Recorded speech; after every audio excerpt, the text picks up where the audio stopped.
Damos gracias al Señor damos gracias al Señor porque nos brinda la oportunidad de conectarnos y de poder eh, celebrar culto al Señor de esta manera.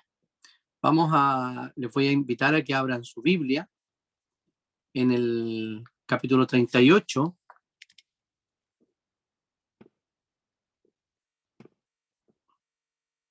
Me quedó la advertencia, no sé si les quedó a todo eso en mi pantalla. No, a mí no. Bueno, Debe ser tu dispositivo. ya irá a salir de ahí, o si no, no me voy a ver. Bien, el capítulo 38 de Génesis lo voy a leer en la Nueva Versión Internacional. Dice así la palabra del Señor. Por esos días, Judá se apartó de sus hermanos y se fue a vivir a la casa de un hombre llamado Hirá, residente del pueblo de Adulán. Allí Judá conoció a una mujer, hija de un cananeo, llamado Súa, y se casó con ella. Luego de tener relaciones con él, ella concibió y dio a luz un hijo al que llamó Tiempo después, volvió a concebir y dio a luz otro hijo, al que llamó Onán. Pasado el tiempo, tuvo otro hijo al que llamó Selá, el cual nació en Kesib. Judá consiguió para su hijo mayor, una esposa que se llamaba Tamar, pero el Señor no le agradó la conducta del primogénito de Judá y le quitó la vida. Entonces Judá le dijo a Onán: cásate con la viuda de tu hermano y cumple tu deber de cuñado, así le darás descendencia a tu hermano. Pero Onán sabía que los hijos que le nacieran no serían reconocidos como suyos. Por eso, cada vez que tenía relaciones con ella, derramaba el semen en el suelo y así evitaba que su hermano tuviera descendencia. Esta conducta ofendió mucho al Señor, así que también a él le quitó la vida. Entonces Judá le dijo a su nuera Tamar: quédate como viuda en la casa de tu padre hasta que mi hijo Sela tenga edad para casarse. Pero en realidad Judá pensaba que Sela podría morirse, lo mismo que sus hermanos. Así que Tamar fue a vivir a la casa de su padre. Después de mucho tiempo, murió la esposa de Judá y la hija de Súa. La esposa de Judá, hija de Súa. Al concluir el tiempo del duelo, Judá fue al pueblo de Timnat para esquilar ovejas. Lo acompañó su amigo Hirá el Adulanita. Cuando Tamar se enteró de que su suegro se dirigía a Timnat para esquilar ovejas, se quitó el vestido de viuda y se cubrió con un velo para que nadie la reconociera, y se sentó a la entrada del pueblo de ella en Ayín, que está en el camino de Timnat. Entonces esto lo hizo porque se dio cuenta de que Selah ya tenía edad para casarse y aún no se lo daban a ella por esposo. Cuando Judá la vio con el rostro cubierto, la tomó por una prostituta. No sabiendo que era su nuera, se acercó a la orilla del camino y le dijo: deja que me acueste contigo. ¿Qué me das si te digo que sí?, le preguntó ella. Te mandaré uno de los cabritos de mi rebaño, respondió Judá. Está bien, respondió ella, pero déjame algo en garantía hasta que me lo mandes. ¿Qué prenda quieres que te deje?, preguntó Judá. Dame tu sello y su cordón y el bastón que llevas en la mano, respondió Tamar. Judá se los entregó, se acostó con ella y la dejó embarazada. Cuando ella se levantó, se fue inmediatamente de allí y se quitó el velo y volvió a ponerse la ropa de viuda. Más tarde Judá envió el cabrito por medio de su amigo Adulanita para recuperar las prendas que había dejado con la mujer, pero su amigo no dio con ella. Entonces le preguntó a la gente del lugar: ¿dónde está la prostituta de Enayín, la que se sentaba junto al camino? Aquí nunca ha habido una prostituta así, le contestaron. El amigo regresó donde estaba Judá y le dijo: no la pude encontrar. Además, la gente del lugar me informó que allí nunca había estado una prostituta como esta. Que se quede con las prendas, replicó Judá. No es cuestión de que hagamos el ridículo, pero que quede claro, yo le envié el cabrito y tú no la encontraste. Como 3 meses después, le informaron a Judá lo siguiente: tu nuera Tamar se ha prostituido y como resultado de sus andanzas ha quedado embarazada. Sáquenla y quémenla, exclamó Judá. Por cuanto la estaban sacando, pero cuando la estaban sacando, perdón, ella mandó este mensaje a su suegro. El dueño de estas prendas fue quien me embarazó. A ver si reconoce usted de quién son este sello, el cordón del sello y este bastón. Judá lo reconoció y declaró: su conducta es más justa que la mía, pues yo no la di, por esposa a mi hijo Selah. Y no volvió a acostarse con ella. Cuando llegó el tiempo que Tamar diera a luz, resultó que tenía mellizos en su seno. En el momento de nacer, uno de los mellizos sacó la mano, la partera le ató un hilo rojo en la mano y dijo: este salió primero. Pero en ese momento, el niño metió la mano y salió primero el otro. Entonces la partera dijo: ¿cómo te abriste paso? ¿Cómo te abriste paso? Por eso al niño lo llamaron Fares. Y luego salió su hermano con el hilo rojo atado en la mano y lo llamó Sera. Oremos. Señor amado, te damos gracias por la oportunidad, Señor, que nos brindas de poder estudiar tu palabra, escucharla. Te rogamos, Señor, que abres nuestro corazón, nuestros pensamientos para poder acercarnos de manera respetuosa y con un corazón humillado y obediente delante de ella. Te pedimos esto, Señor, en el nombre y en los méritos de Jesús. Amén. Bien. Perdón. Bien. Este capítulo, el Génesis 38, es un poco extraño porque si ustedes se fijan, estamos viendo la semana pasada los sueños de José. Y de repente aparece esta historia que podríamos decir que del libro de Génesis y probablemente de todo el Pentateuco, no así en Jueces, que hay una historia peor, podría ser la más cargada de explícita sexualidad y degeneración, prostitución, engaño, etc. Ya hemos podido leer el capítulo. Entonces, se salta, luego termina eso y dice: cuando José fue llevado a Egipto. Lo que nos está tratando de decir entonces el escritor, el narrador, Moisés, es contarnos o contarle al pueblo de Israel cómo en una situación tan extrema, y la llevó mucho más al extremo,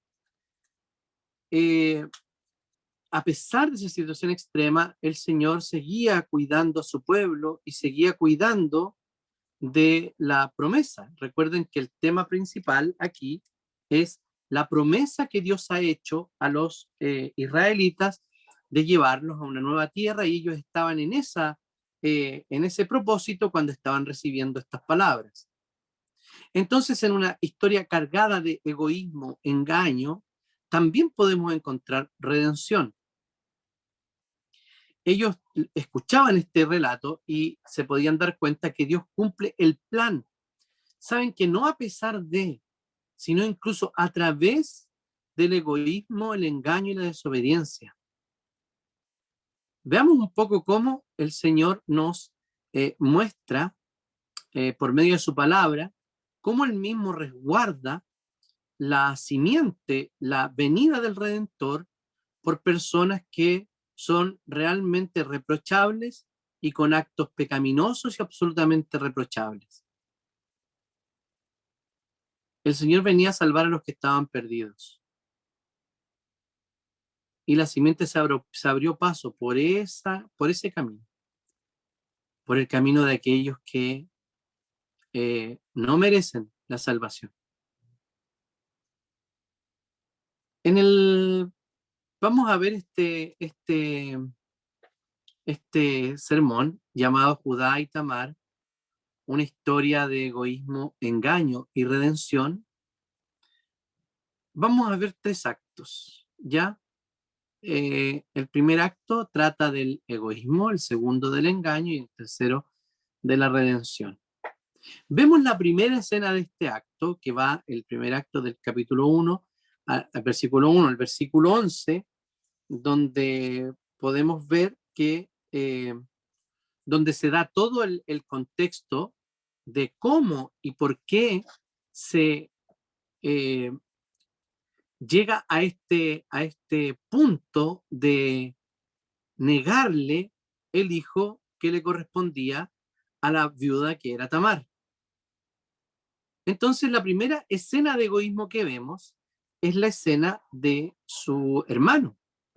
Recordemos que Judá, quien lidera todo este engaño que se le hace a su padre Jacob, pero dice que por esos días, probablemente después de este engaño, en esos días muy cerca, dice la palabra de Dios que se apartó de sus hermanos, ¿cierto?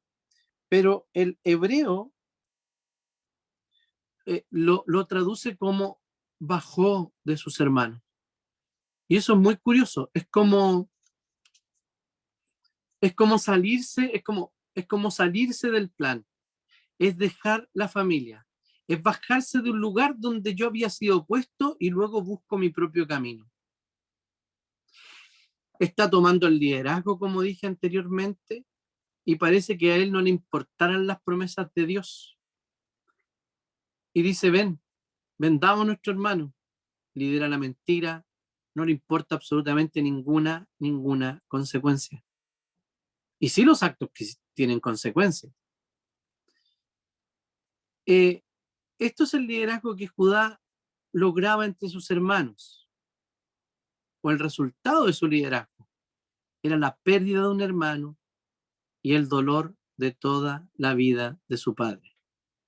Uno puede pensar, bueno, Judá no soportó la situación y seguramente por eso buscó su propio camino.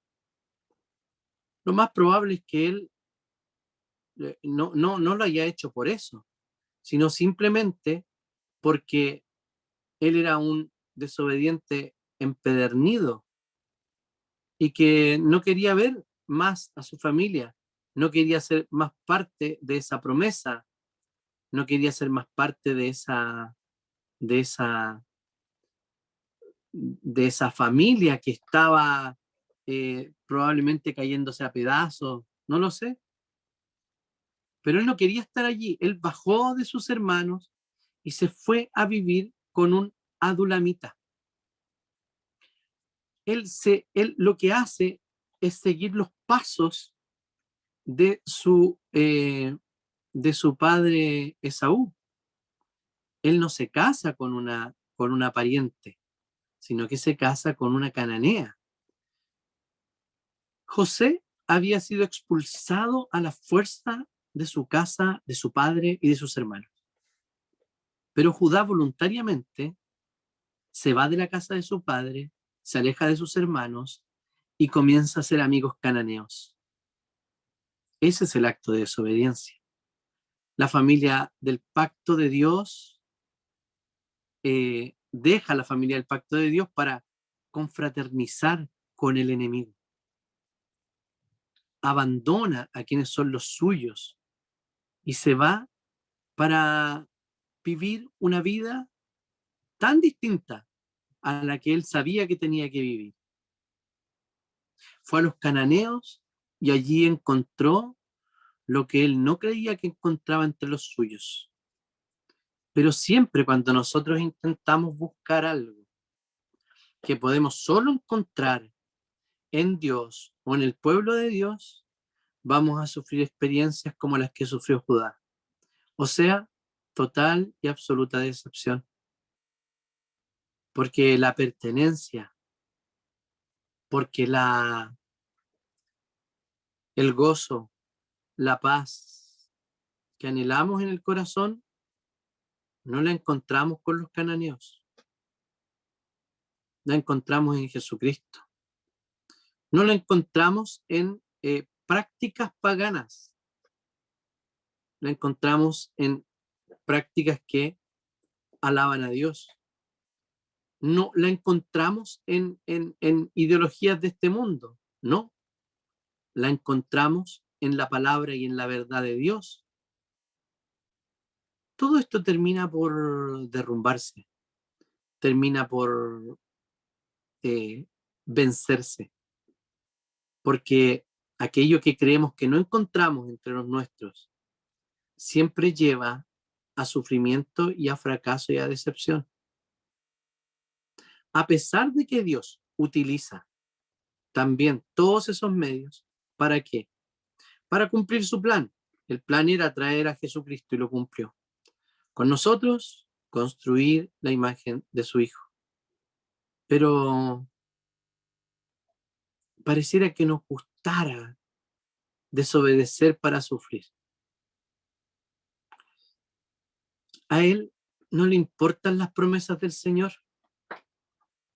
Este hombre simplemente tomó sus cosas y partió y se fue a vivir a la casa de un cananeo. Se casa con una cananea, como dije, siguiendo los pasos de su tío Esaú y contraviniendo expresamente lo que habían dicho su padre Abraham y su padre Isaac cuando le dijeron a Jacob: no tomarás, cuando le dice, aquí le dice al esclavo, al siervo, no tomarás para mi hijo una mujer de entre las hijas de los cananeos en cuyo país habito. Al contrario, irás a la familia de mi padre y le buscarás una esposa entre las mujeres de mis parientes. Este acto voluntario de específicamente buscar una esposa entre los cananeos no puede llevar a ningún fin bueno.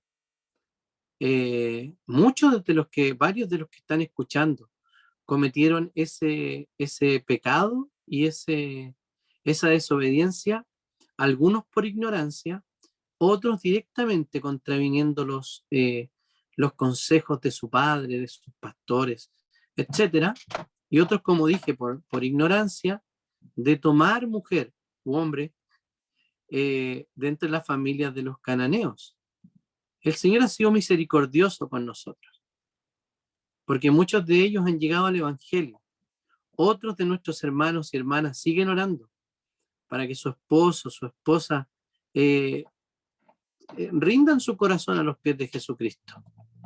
Pero al hacer eso, jóvenes, ustedes que aún no se han casado, no han hecho ni bien ni mal, lo que tienen la tremenda oportunidad de obedecer y de tomar una esposa, un esposo de entre los parientes, de entre el pueblo de Dios. Uno no puede tomar y hacer familia en una tierra con aquella persona que ya ha sido despojada de esa tierra. No sabemos lo que va a pasar en el futuro. Algunos dicen, sí, pero el Señor los convierte, sí, pero nunca el matrimonio ha sido una forma para traer personas a Jesucristo. Tuvo 3 hijos con ella.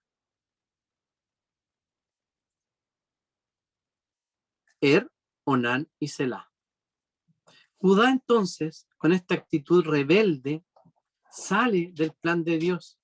No desea participar de la bendición a las naciones, quiso buscar satisfacción en otra nación y quiso ser bendecido por ella y quiso ir a buscar lo que ya tenía en su propia familia. Tenía todo allí. Tenía todo para vivir una vida plena delante de Dios y de obediencia. Porque eso es la obediencia, vivir en plenitud. La desobediencia es vivir en esclavitud. Tenemos los productos naturales en todos los sentidos cuando miramos la Escritura. Desde el punto de vista intelectual, relacional, etc. Lo que podemos ir a buscar afuera son sucedáneos. Pero nos encanta el sucedáneo, ¿cierto? Porque el sucedáneo es rápido, el sucedáneo es rico, porque te engaña y parece ser lo que no es. Porque si yo hago un jugo de naranjas con naranjas, tengo que tener un esfuerzo allí de hacer el jugo, pero a veces me sale medio pálido el jugo. Pero si yo lo voy a comprar un Watts, o compro un suco y lo tiro al agua y lo revuelvo, me queda de un color perfecto. Incluso parece más jugo de naranja que el que yo pude haber hecho. Tiene mejor dulzor y todo. Pero al final, ¿qué es lo que es? Un sucedáneo. Pero nos encantan los sucedáneos, nos encantan las imitaciones. ¿Cierto? La gente que no puede comprar una prenda de ropa, en vez de comprar algo de mejor calidad con menos dinero, prefiere comprar la imitación. ¿Cierto? ¿Por qué comprar imitaciones? Si tenemos las cosas aquí delante del Señor y en el pueblo de Dios, las mejores relaciones, el mejor lugar de donde encontrar un esposo o una esposa, yo espero que los solteros hoy día se hayan conectado y no estén acostados. Bueno, ojalá estén acostados y conectados por lo menos, pero así acostados no van a encontrar a nadie, les digo al tiro. Pero el Señor tiene misericordia de ustedes. Y es un buen lugar para encontrar esposo, esposa y para formar familias. Háganlo, no miren para afuera. Ese fue el primer acto de egoísmo que cometió Judá. La segunda escena de egoísmo tiene que ver con la responsabilidad familiar. Judá era un cananeo, eh, o sea, sí, Judá, vemos que él era un cananeo más, un mundano más, un callejero más. Buscó esposa para su primogénito entre las cananeas y le buscó a Tamar, que debe haber sido muy linda porque palmera significa hermosura y es de una hermosura física, según el significado que le da allá Cantar de los Cantares, y también fecundidad. El texto señala que a Dios no le agradó la conducta de Er. No tenemos idea, no nos dice por qué pasó, pero es suficiente, lo mató, así de sencillo. Pero Dios había encontrado que no estaba bien, no le gustó lo que hacía. ¿Saben que el Señor había quitado vidas de grupos de personas? Como por ejemplo desde los días del diluvio, Sodoma y Gomorra incluso, que Dios no aniquilaba a alguien. Y lo había hecho así en grupos. Esta es la primera vez que nos relata que Yahvé mata a alguien. Aquí dice le quitó la vida, pero en el hebreo dice mata, punto, así de cruel. Así suena. Pero el Señor es justo. Y si lo mató, era porque se lo merecía.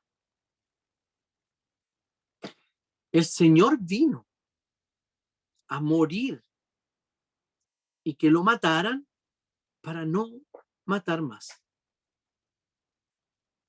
Entonces Judá le dijo a Onán: cásate con la viuda de tu hermano y cumple tu deber de cuñado, así le darás descendencia a tu hermano. Judá, como líder de la familia, hizo que Onán cumpliera lo que en el futuro se llamaría la ley del levirato y que iba a estar incluida en las leyes del Deuteronomio, si es que no me equivoco, sí, Deuteronomio, pero una costumbre entre los pueblos de Canaán también. Hay varias costumbres que están entre los pueblos, la circuncisión, etcétera, que se practicaba antes, incluso el diezmo, ¿cierto? Y que Dios toma para formar la ley y las obligaciones religiosas que tenían los israelitas. ¿Qué pasa con esto? El hermano engendra a, hijos para su difunto hermano y así su nombre no perezca, ¿cierto? Iba a ser una referencia a Breaking Bad, pero no todos la ven, así que después se las mando por WhatsApp. Entonces, cuando le dice, cásate con tu hermano, con la viuda de tu hermano, lo que está diciendo no es cásate. Él le está diciendo acércate. No usa la palabra cásate. Le dice, acércate a la mujer de tu hermano. No la nombra a la Tamar. No. Y dice, cría descendencia. Tamar seguiría siendo la cuñada de Onán. Ella no se convierte en la esposa de Onán. Entonces deja claro Judá que el derecho legítimo de Tamar se extiende solo a un hijo varón y no al matrimonio. Entonces Tamar se estaba convirtiendo simplemente en la mujer que iba a llevar en su vientre y a parir al próximo hijo de no de Onán, de que sería el primogénito, el hijo del primogénito, por lo tanto, el siguiente primogénito. Entonces, la viuda tenía solo derecho a un descendiente y no a casarse con el cuñado. La futura ley del levirato, claramente, sí, en Deuteronomio 25 se consideraba el matrimonio de la viuda con el cuñado, dándole no solo descendencia al hombre muerto, ¿cierto? Sino también sustento, protección a la viuda, pero también dignidad y un lugar dentro de la familia. Entonces no quedaba como una simple cosa que tenía que llevar en el vientre a su hijo y luego no tenía ningún derecho. No, la ley del levirato en el pueblo judío era dada por Dios, así que era tremendamente justa. Onán le obedeció el papá a la costumbre cananea y se acerca a la viuda, no se casa con ella, se acerca, o sea, Onán tiene relaciones con Tamar. Él sabía que los hijos que le nacieran a Tamar no serían reconocidos suyos, eso lo dice la escritura, ¿cierto? Por eso, cada vez que tenía relaciones con ella, dice la Biblia, derramaba el semen en el suelo y así evitaba que su hermano tuviera descendencia. Entonces, el egoísmo de Onán, estamos todavía hablando de egoísmo, era un tanto velado. ¿Por qué? Porque ya, ok, papá, yo recibo a la viuda, me acuesto con ella y le dice que va a cumplir el propósito de darle descendencia, pero en realidad no cumpliría el propósito. No le va a dar descendiente a su hermano. Está decidido y asegurarse de que Tamar no quede embarazada. Por lo tanto, estaba en riesgo total la venida del Mesías, que iba a venir por la descendencia de Judá. Onán claramente es un individuo codicioso y malvado. Fíjense por qué. A lo mejor no habían reparado en esto. ¿Saben por qué no quiere engendrar un hijo para su hermano? Porque como ya dije, ese hijo sería considerado el primogénito y obtendría una doble porción de los bienes de Judá. Entonces, tal y como está, el propio Onán era el primogénito y él recibiría su doble porción. Entonces, se trataba de dinero. Uno dice, no puede ser tan antiguo esto. Sí, es muy antiguo. Se trataba de posesiones, se trataba de tener, se trataba de adquirir. Lo que hoy día pasa, hoy día a la gente lo que más la mueve son sus intereses económicos. Sean grandes intereses económicos o miserables intereses económicos. A la gente la mueve el interés económico. Onán no estaba allí solo para tener relaciones sexuales con Tamar, las cuales él cumplía y seguramente las disfrutaba, pero él se servía sexualmente de ella. Pero el origen no estaba en el deseo sexual, sino el de mantener su posición económica. Y no solo eso, mantenerla, sino aumentar su posición económica. ¿Cuántos de nosotros somos movidos por eso? Por tener, por adquirir, por tener cada día más y acumular cada día más. Hágase esa pregunta. Hágase la siguiente pregunta. Mire, llevémoslo bien al piso. ¿Cuánto es su ofrenda para... no vamos a poner ni siquiera las ofrendas antiguas nuestras. ¿Cuánto es su ofrenda para el comedor solidario? ¿Cuánto es? Miserable, ¿no? Miserable, absolutamente miserable. Gente en condición de calle, que el día martes parece que es el peor día, allá no tienen para comprar pan y piden pan y les dan lentejas, tallarines, pero no les pueden dar pan. Y yo no sé si mi esposa es demasiado corazón de abuelita y el pan tiene que estar presente en una comida como esa, o simplemente el Señor la utilizó, que es altamente probable, para sensibilizarnos y decir, oiga, ponga 5 luquitas, ponga 2 luquitas por semana para comprar pan, póngase con 10 panes.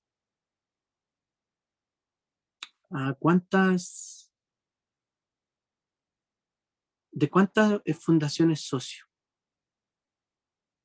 por el hambre en el mundo, por ejemplo? Hay una forma de colaborar, queridos, con UNICEF, que uno pone un monto, el que sea en realidad, 10.000, 20.000 pesos, y saben que ese monto va para comprar unas barritas energéticas que las dan en países donde están sufriendo hambre, ojo, no solo en África. Y en 14 días un niño puede salir de la desnutrición. ¿Importan los enfermos? ¿Tiene alguna visita a los enfermos? ¿Va al hospital a cargar una guagua? ¿O va a la cárcel a visitar a alguien? ¿Tiene el deseo de ir a la cárcel a visitar a alguien?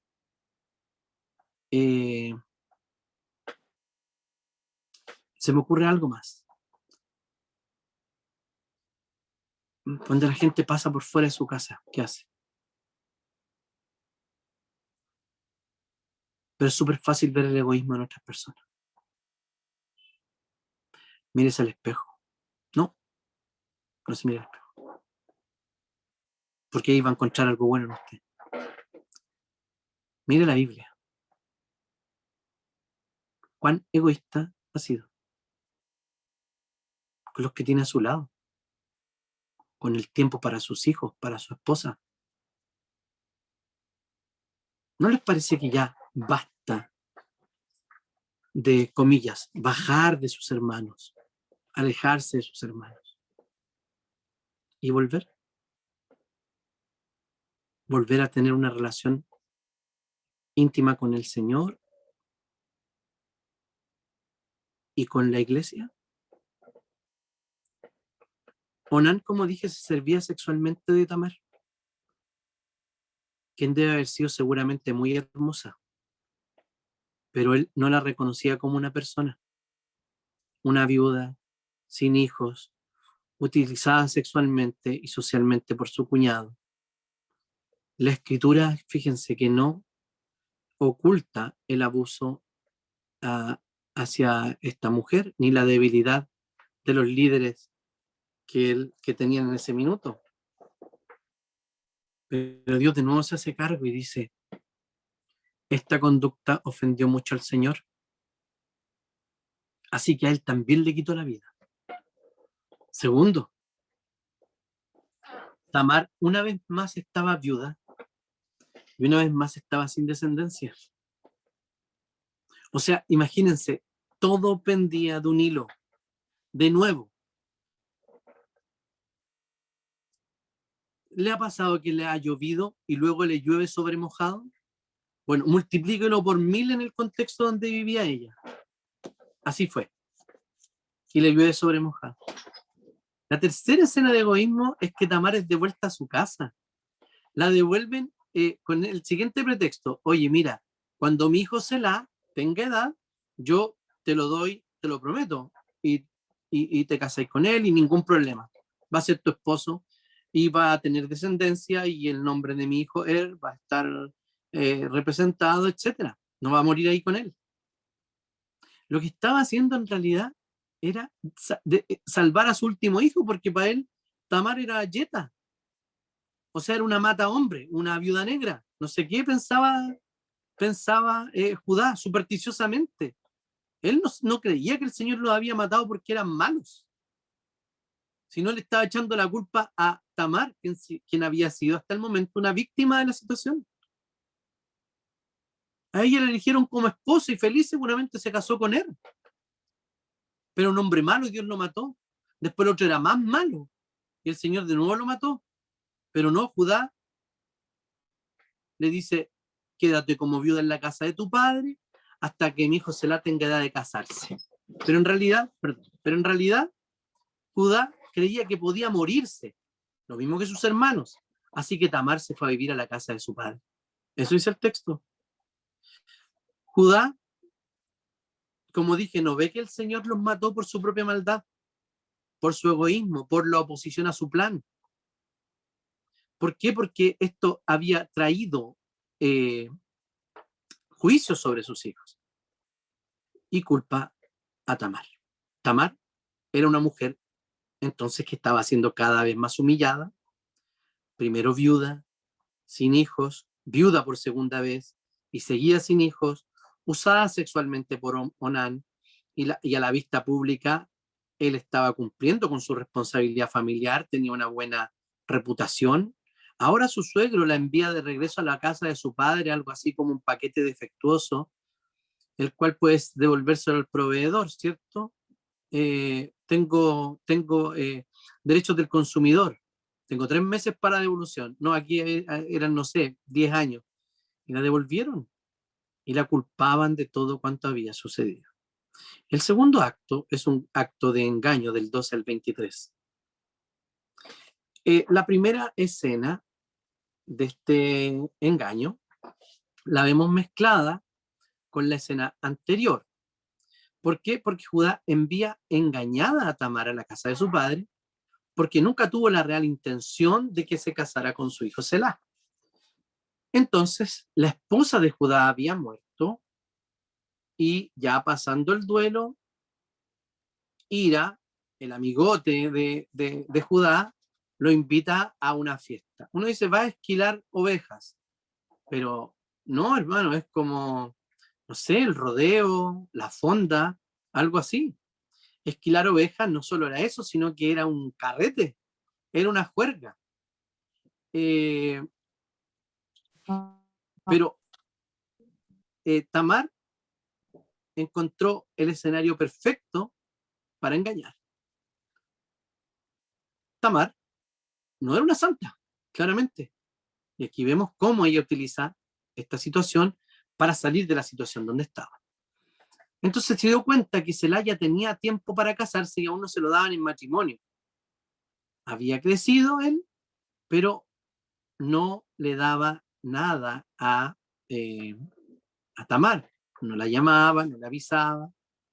Entonces, imagínense Tamar languideciendo en la casa de su padre, viuda, sin hijos, prometida a Selah, incapaz de casarse con otro hombre porque ya estaba prometida y nadie se iba a meter en ese entuerto. A lo mejor también creían que si se casaban con ella se iban a morir. Selah tampoco puede casarse porque estaba prometido a Tamar. Y si se casaba, Judá temía que también se muriera. Entonces ahora la esposa de Judá muere. Entonces, eliminando la posibilidad de que Judá tuviera un hijo más para casarse con Tamar. están en un punto muerto. La simiente de Judá se iba a extinguir. Le está diciendo al pueblo Moisés con este relato que a pesar de la maldad de ustedes y a pesar del engaño y el egoísmo, Dios lleva adelante su plan.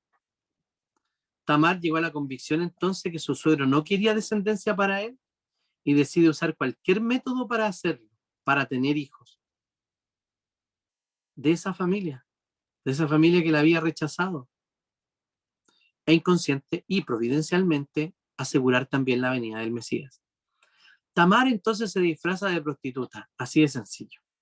Se pone los ropajes de prostituta y se ubica en el lugar de prostituta.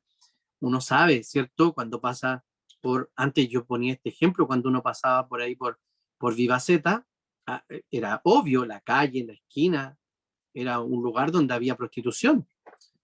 Hoy día, San Antonio, la calle San Antonio con Santo Domingo, son calles que son evidentes, son reconocibles. Bueno, así se disfrazó Tamar. Entonces, se entera que su suegro va para allá y dice, bueno, ahora mi suegro viene de juerga y es suelto de cuerpo, así que yo lo voy a engañar. Hizo eso y dice el texto bíblico que él lo engaña o hace esta performance porque se dio cuenta que el suegro le estaba negando a Selah. Entonces Judá, ya contaminado profundamente por las costumbres cananeas, la ve, inmediatamente le hace una oferta de servicios sexuales a esta supuesta prostituta. Llegan a un acuerdo y él le dice, ¿con qué me va a pagar? Con un cabrito, te va a mandar un cabrito. Pero él le dice, ya, pero dame una garantía, le dice ella. Dame tu sello y su cordón y el bastón que llevas en la mano. Eran elementos particulares, no sé, tal vez hoy día sería algo así como una prueba de paternidad, de ADN.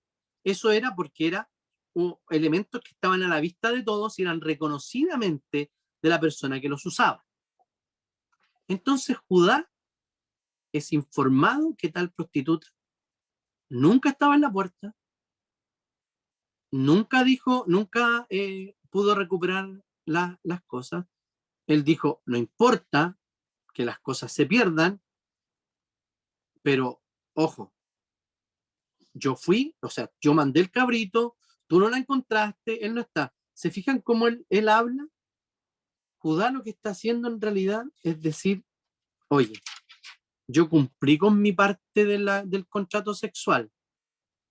A él lo que le importaba era su reputación. No le importaba a Dios, no le importaban las personas, le importaba solamente su propia reputación. Entonces, en este engaño que vemos en este segundo acto, podemos ver también cómo nosotros mismos actuamos tantas veces engañando. ¿Cuántas veces no nos hemos visto en situaciones que creemos que ameritan un engaño? Uno puede ponerse de parte y también justamente de parte de Tamar, pero lo que hace Tamar es una jugada sucia. Y no solo sucia, porque lo que hace es engañar y que su suegro tenga relaciones con ella. O sea, está muy de moda decir que cuántos pueblos uno se habrá pasado unos 3 o 4 pueblos Tamar haciendo esto. Pero bueno, Dios, por medio de eso, cumple soberanamente su plan. Con esto no los invito a que se porten como quieran. No. Les digo que a pesar de nuestro pecado, que siempre está al acecho, el Señor ciertamente cumplirá su plan en nosotros de manera individual. Y su plan no es que nos convirtamos en la persona que soñamos o que terminemos la carrera que estamos estudiando, que queramos o que vivamos en el lugar donde queremos vivir o nos compremos no sé qué cosa o que vamos a tener tantos hijos y quiero tener tanto el nieto, no. El propósito de Dios es formar en nosotros la imagen de Jesucristo para ser presentados intachables delante de Él. Eso es. El resto es chapa, es muy chile. Y vamos al tercer acto y último, el acto de redención. En la primera escena de redención, la hermana Tamar es culpada, pero también es justificada. Judá recibe el informe que la novia de su hijo menor, porque eran novios, se había prostituido y que producto de sus andanzas había quedado embarazada.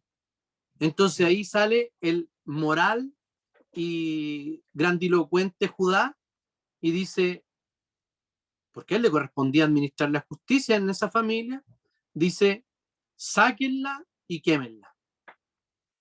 Era el grito de la justicia, del que hagamos las cosas bien. Ese de que aquí esto no sucede. Alguien está hablando ya. Del somos buenos y los malos fuera.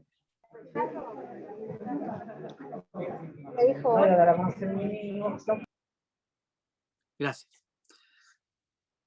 Tamar entonces espera ser aprendida y envió un mensaje y le dice, el dueño de estas cosas es quien me embarazó. O sea, algo así como que, como les dije, como que le haya mandado el test de paternidad, y cuando Judá ve sus cosas y se sorprende, se ve confrontado y pillado. ¿Por qué? Porque él había dejado su carnet de identidad en garantía de que iba a pagar. Entonces hagan el carnet de identidad, la licencia de conducir. Esta es la garantía que me dio, tome, ese es el papá. Había empeñado como garantía por el pago de servicios sexuales. ¿Saben qué? Es así como nosotros funcionamos con el pecado ajeno. Él estuvo dispuesto de manera pública a contratar los servicios sexuales de Tamar. Y él lo hizo. Pero cuando se enteró, sin saber que era Tamar, pero cuando se enteró que Tamar había cometido el mismo pecado, o sea, practicar la prostitución, lo que hace es darle la sentencia más grande. Sáquenla y quémenla. Muchas veces actuamos así nosotros, con palabras grandilocuentes para condenar el pecado de otros. Pero no somos capaces de mirarnos a nosotros mismos. Como en Romanos 2, cuando le está hablando en Romanos 1 Pablo acerca de cómo el mundo y cómo las otras culturas se habían degradado tanto. Y ojo, cuando Pablo dice eso, las mayores degradaciones o los mayores frutos de degradación eran fundamentalmente sexuales, como está pasando precisamente hoy en día. No es ninguna novedad. Siempre afecta allí la decadencia de las naciones. La afecta de dos formas. O el fruto de las naciones en decadencia son el desvío en la sexualidad y maltratar a los más débiles. Por ejemplo, entre nosotros, a los nonatos y a los abuelos. Hemos abandonado a la tercera edad. Cuando Pablo le dice, pero por tanto, no tienes excusa tú, quien quiera que seas, cuando juzgas a los demás, pues al juzgar a otros te condenas a ti mismo, ya que practicas las mismas cosas. Sigamos. Judá reconoce y dice, su conducta es más justa que la mía, pues yo no la di por esposa a mi hijo Selá. O sea, reconoce. En la segunda escena de redención vemos el arrepentimiento. Dice que, insistimos, su conducta es más justa que la mía. Pero dice lo siguiente, y no volvió a acostarse con ella. Es interesante que esto lo diga. porque muestra realmente el arrepentimiento de Judá, pero también que Tamar había utilizado solamente como estrategia para tener un hijo, para tener descendencia de su esposo había utilizado este asunto. No estamos diciendo aquí como Maquiavelo que el fin justifica los medios, no, sino que estamos diciendo lo que dice la Biblia, que Dios usa todos los medios para cumplir su plan. Reconoce públicamente su pecado al engañar a Tamar, al no entregarle a su esposo, a su hijo. También demuestra su arrepentimiento de acostarse con su nuera. Aunque haya sido engañado, nos dice que no se acuesta más con ella. Vemos a un líder humillado públicamente, con su pecado expuesto y obligado a reconocer esto ante aquellos que lo lideraban. Pero sabe que esto no es propio de los liderazgos. Le basta mirar liderazgos políticos, liderazgos religiosos. Hemos tenido escándalos religiosos en nuestras denominaciones. Hemos tenido escándalos políticos a la orden del día. Pero ¿qué es lo que se hace? No se expone y dice, sí, me arrepiento, estoy aquí. Sino que más bien se justifica. Y eso no es poco común, porque los seres humanos necesitamos la justificación. Lo que pasa es que nuestra justificación o nuestros actos de conducta son trapos de inmundicia delante del Señor. El Señor ya nos ha justificado. El Señor ya nos ha perdonado. Así que si alguna vez somos sorprendidos en nuestro pecado, salgamos de él, reconozcamos, agachemos el moño y sometámonos a la disciplina de la iglesia. Eso es lo que es un creyente. Si alguien pecó, bueno, agacha el moño y se pone bajo la autoridad de quien es su autoridad. Judá podría haber hecho cualquier cosa, arrancarse, haberla mandado a matar, no sé qué, pero no, hizo lo correcto, a pesar de la contaminación que tenía en su corazón. Y la tercera y última escena, Dios guarda el linaje de su hijo soberanamente. Probablemente nosotros habríamos elegido a José para asegurar la venida del Mesías, ¿cierto? Pero no habríamos perpetuado la descendencia del arrogante, abusivo, mentiroso Judá. Y aquí la incomprensibilidad de Dios, que Dios toma a quien quiere para hacer su plan. Tenemos eventos en la escritura. Nabucodonosor, ¿cierto? El rey Ciro, que lo llama mi pastor. Tenemos hombres que han sido paganos y que Dios lo ha utilizado. Tenemos a Rahab, ¿se acuerdan? La dueña del prostíbulo. Bueno, por medio de este bizarro evento e incluso incómodo, el Dios de la gracia y de la misericordia pone en el linaje del Mesías a una familia que a los ojos humanos jamás habría calificado para tal propósito. Con el inicio de la familia de Jacob vemos mellizos. Al concluir esta etapa de la transformación de esta familia en la nación, vemos a otros dos mellizos que también pelean la posición del primogénito, ¿cierto? ¿Quién la tuvo primero? Sera. Fue marcado con el cordón, pero luego se entró y Fares salió primero, se abrió paso y Dios lo bendijo como un ancestro de David. Dice lo siguiente el texto: cuando llegó el tiempo de que Tamar diera luz, resultó que tenía mellizos en su seno, y en el momento de nacer, uno de los mellizos sacó la mano, la partera le ató un hilo rojo en la mano y dijo, este salió primero, pero en ese momento el niño metió la mano y salió primero el otro. Entonces la partera dijo, ¿cómo te abriste paso? ¿Cómo te abriste paso? Por eso al niño lo llamaron Fares. Luego salió su hermano con el hilo rojo atado en la mano y lo llamaron Sera. Leemos en Mateo capítulo 1, versículo 3. Abraham fue el padre de Isaac. ¿Quién era Isaac? Incluso Abraham también mintió, también engañó. Padre de Jacob. Ya hemos visto quién era Jacob. Jacob, padre de Judá. Y Judá, Judá, padre de Fares y Sera, cuya madre fue Tamar. Fares, padre de Jesús. El hombre que deja el clan y lidera despóticamente a los suyos, la mujer abusada y engañadora, el hijo producto del pecado de ambos, y que se abrió paso para ser el primogénito, quedan en la genealogía del rey Jesús. La gracia de Dios no es lo que yo soy, sino lo que Dios es. Y por eso es por gracia. No se trata de los hombres y de las mujeres en la Biblia. Siempre se trata de Dios. La Biblia no tiene héroes, no tiene superhombres, supermujeres o lo que sea. Solo Dios es el héroe de la Biblia. Y Jesucristo es el Rey.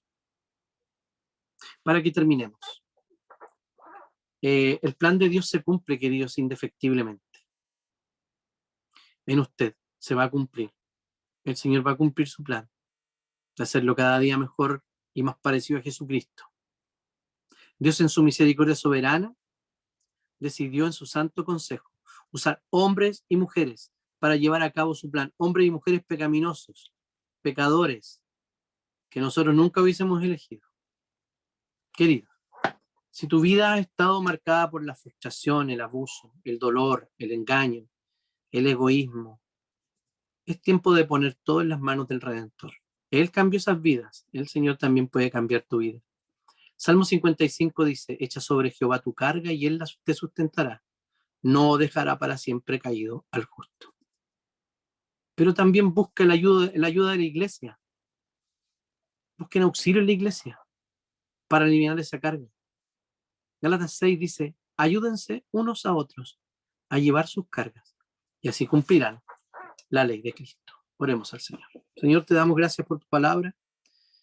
Te bendecimos, Señor, y queremos pedirte perdón por lo que hemos sido expuestos, por nuestro pecado expuesto en esta palabra. Ayúdanos, Señor, a poder ser dóciles a tu Espíritu Santo, a ser diligente a la lectura de tu palabra, a buscarte también en oración diligentemente. Te reconocemos como el Rey que gobierna la historia y como el único digno de ser adorado. Oramos en el nombre y en los méritos de Jesús.